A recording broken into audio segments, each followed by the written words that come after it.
Hey everybody, I'm Jeff Schneider, and in today's video, I'm going to break down what I just played. It's a little R&B soul piano progression. We're going to learn the theory behind it. We're going to look at the melody, see why it works, and learn some lessons from the whole thing. So let's jump right in. We start off with the G over B chord resolving to C. Now I'll say right off the bat, we're in the key of C major. That's our home key here. But what's interesting is we're starting on G.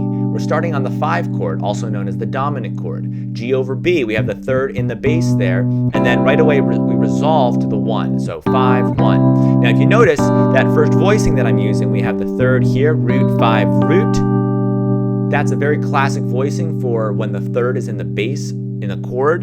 An old rule of voicing and counterpoint is to not double the 3rd when you have a 4-note voicing and that 3rd is in the bass. So you notice here, I'm not playing this B in the right hand, I'm just playing the octave G and then the D in the middle. Now, that doesn't mean you always have to follow that rule, but it sounds good in this instance, so I'm gonna keep it.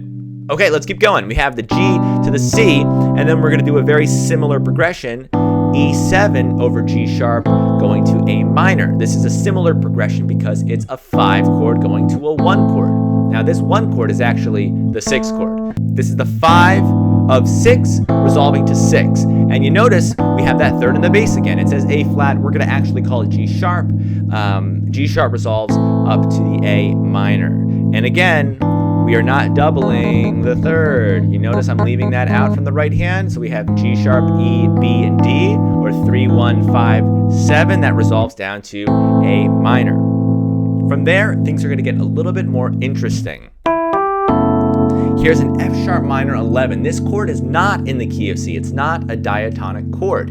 We have F sharp, we have C sharp. These notes don't live within the C major scale, right? So how does it work? Well, we have this really nice A in the melody, which is in the key of C. So that kind of ties it all together. When you're writing chord progressions, you don't always have to use chords that are in the scale. In fact, things will get kind of boring if you only use chords in the scale. If you throw in those chords that are outside the scale, then you're going to be able to catch people's ears and add some surprise to your chord progression. And that's what we're doing here. And it's not too much of a surprise. Remember, we have this A in the top note of the chord, which, as I said, ties it all together because A is a diatonic note to the key of C. Let's continue. There's F6, 9. This is the 4 chord in the key of C. Definitely a diatonic chord. Works really well. From there, we're working our way down from 4 to 3. This is the 3 minor chord, E minor. Very simple there. Then we go to A minor 7. This is another common chord progression because we're working our way in fourths, meaning E up to A, E up to A, that's a 4th. A lot of the time you're going to see chord progressions that move in 4ths or 5ths, depending how you look at it. What am I talking about when I say that? This is a little bit of a side note, so here we go.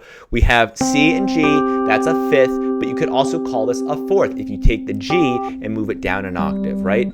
1, 2, 3, 4 versus 1, 2, 3, 4, 5. This is inversions of intervals. Side note, let's get back to the main show here. Where were we? We had the F sharp minor 11 to the F6 to the E minor. There's the A minor 7. This is the 3 chord going to the 6. And where do you think it's going to go? We're going up another 4th or down a 5th, however you want to look at it. There's D. I'm going to call it D7 because I played that C in the melody real quick as a grace note. I know I'm talking fast today, guys, but that's why we can pause, rewind, and even watch it in the, you know how you can click the speed in the bottom of YouTube? You can change to watch it in slow motion if you want to. So D is the 2 dominant chord. What about this 2 dominant chord is so interesting? Well, usually you'd have a 2 chord that is minor, D minor, because there's that F, which is in the key of C. But if we go to F sharp, now it's a non-diatonic chord, but still very common. You see this 2 dominant chord a lot. For instance, you recognize this tune?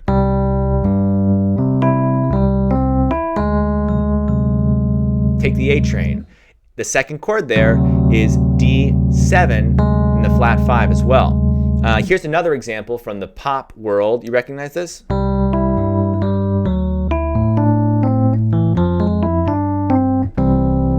That Michael Bublé song from a few years ago, that also has that 2 dominant chord.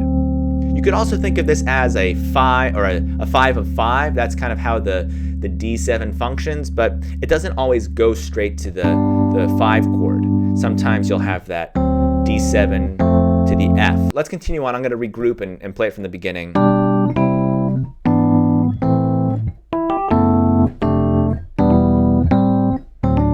Okay, so here's the 2 dominant chord, and it's going to go to the 5, a 2-5 progression, very common. G13 sus, it has that C in here, that's the sus4, there's the 13 on top, that's E, and there's A in the middle there, that's the 9, and F is the flat 7. You could also think of this as an F major 7 over G, if that's easier, but technically it's a G13 sus.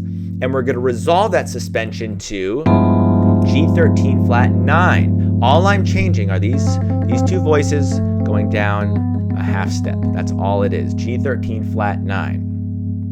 Okay, we're going to look at the melody now. I want to regroup about the melody here. We haven't talked about what's happening up top. So the melody starts like this. That's our first cell, our first phrase. And we're going to answer that first phrase by doing this. So it's the same rhythm. Bum, bum, bum, bum. You hear that symmetry there? That's balance right there, people. Those 2 phrases have different notes, but the rhythm links it together. We hear this concept and technique all over the place. You recognize this?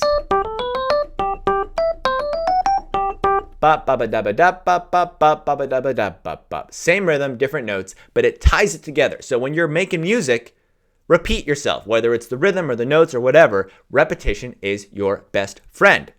Let's keep going.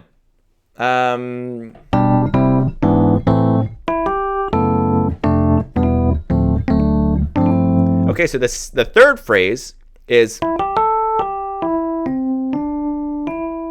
Now, how does that phrase relate to what came before? Well, for one, it's longer. We have short, short, long.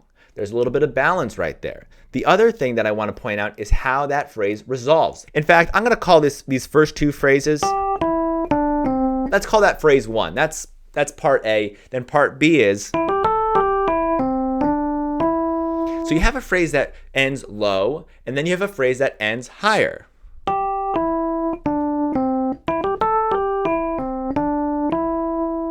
You hear that balance? That's what this is all about. And in order to create balance, you need to have some sort of repetition or some sort of pattern, because then you can break the pattern. So we have down, down, down, down, up, up. And then we end on the up there. Okay, so let's continue. What's next? We have... Right, we resolved to the G13 flat 9. Now we're going to do a 2-5-1 to the 4 chord. All right, this is a great G minor 11 voicing. It's just stacked thirds. 1, 3, 5, 7, 9, 11. You can also look at this and see, oh, we have G minor here and we have F major up here. Interesting, 2 triads stacked on top of one another.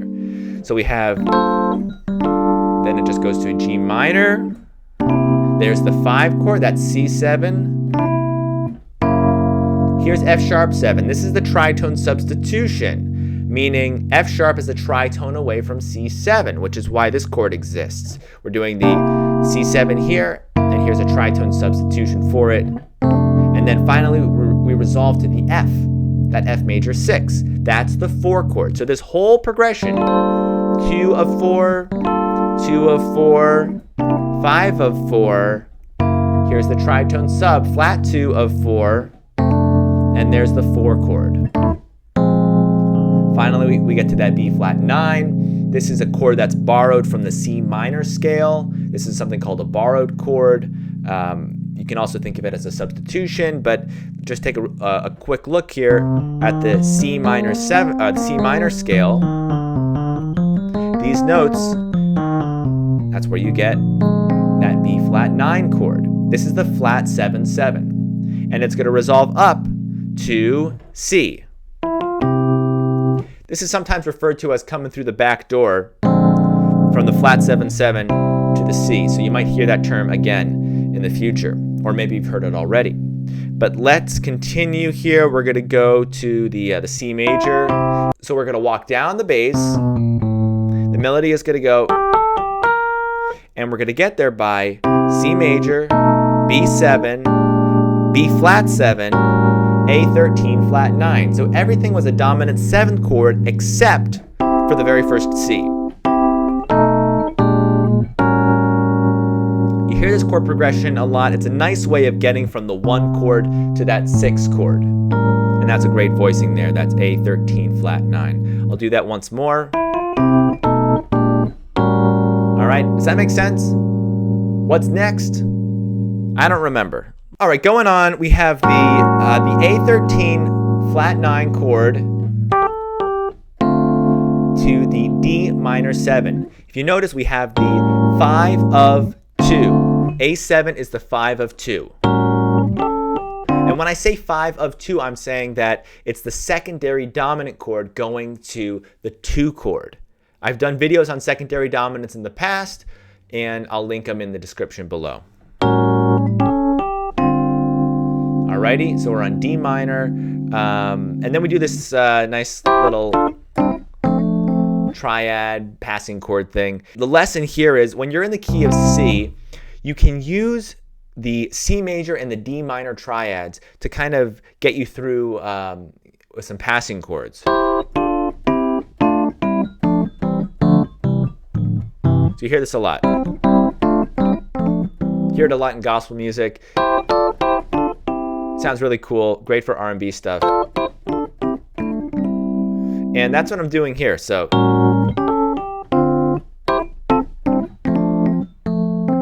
I'm doing the C major, D minor, C major, D minor. Then I just play a little bit of a melody there. So all together from the C major.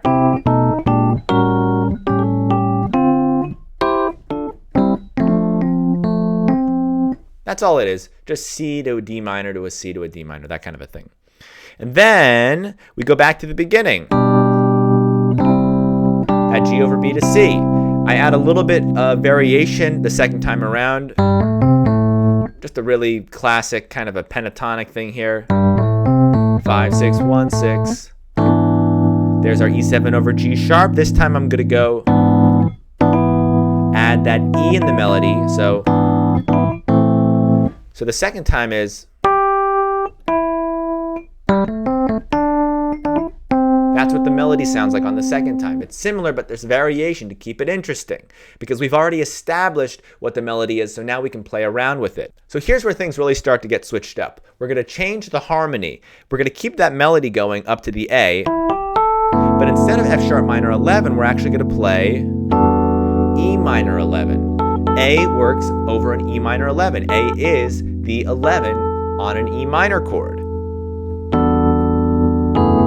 And now we have F sharp minor 11 with the G sharp in the melody this time. So there's E major, or we'll call this E add 2 over G sharp, or you can call it E add 9 over G sharp. Okay, one more time. We have E minor 11, F sharp minor 11, E add 9 over G sharp. Here's D flat or C sharp minor 11, however you want to think about it. Boo doo ba da da boo. What's going on next? Oh, I forgot. And then E minor, D over F sharp, G minor 7, C7 sharp 9 sharp 5, or C altered. And there's a big C, or rather F6 9 chord. Let's break that down a little bit. These chords are not really functional in any way. Let's look at the bass line first. So we have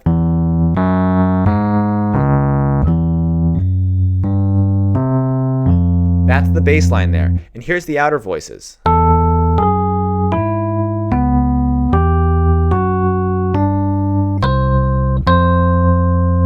With the chords,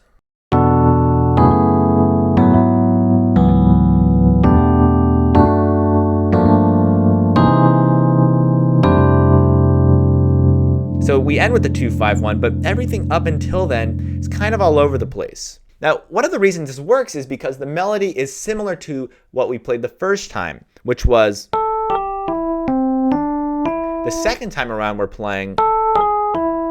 So it's kind of similar. And then what we're going to do is take that same phrase and do it a whole step lower.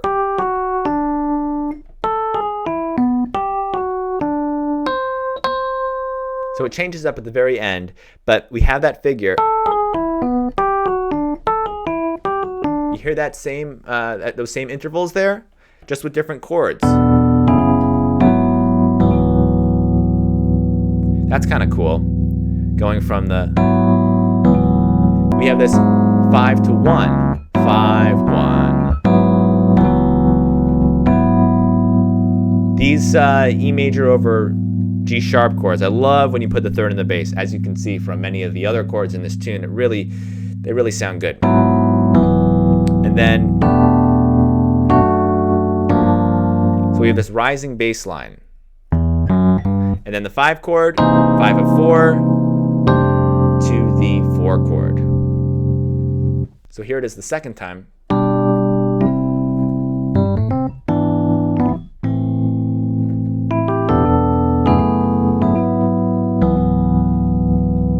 Oh, shoot.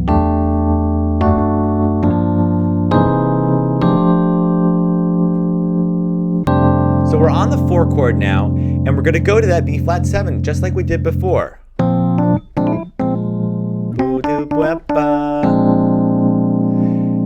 Things are going to change up a little bit here.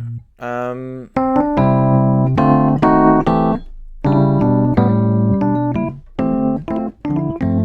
think that's what I played. Let's break that down a little bit. So after the B flat 7, C major, D minor, E flat diminished 7, or D sharp diminished 7. There's C over E. What's that chord progression? That's a big old walk up right there. Walk it down. This is, I guess you could call this a D, C sharp diminished. But what I'm really doing here is thinking A7. A7 again being that 6 dominant chord. 3, 2, 1 in the bass, 5, 4, 3 in the melody. You get that nice harmony in tenths with the 7, the flat 7 in the middle.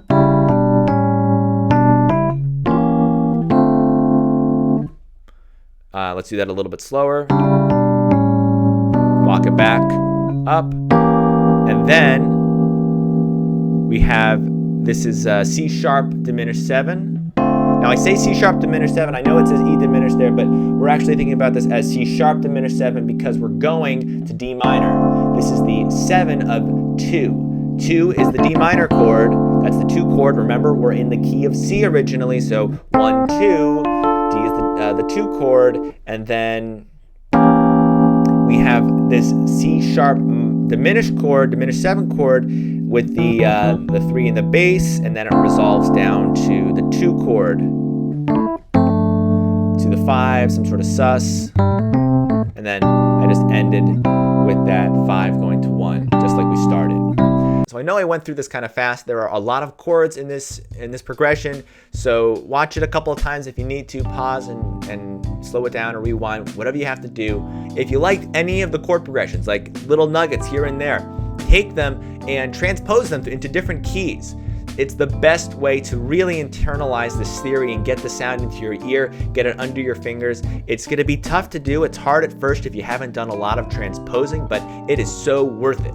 I really, really encourage you to transpose the stuff that you like so that you can better understand what's going on. One more thing, guys, if you like this chord progression and you learned something today, feel free to click that support button. I think it's on this side, but it might be on this side, and that helps the channel keep going, helps me keep going, and giving you guys great content to work with. So if you feel like you can support in that way, just know I really appreciate it. And even if you can't, thanks for watching. It's always fun to share what I know with you guys, and for you guys to leave comments and subscribe and watch the videos. It means a lot to me, and I'm glad you're learning. So with that, I will see you in the next video.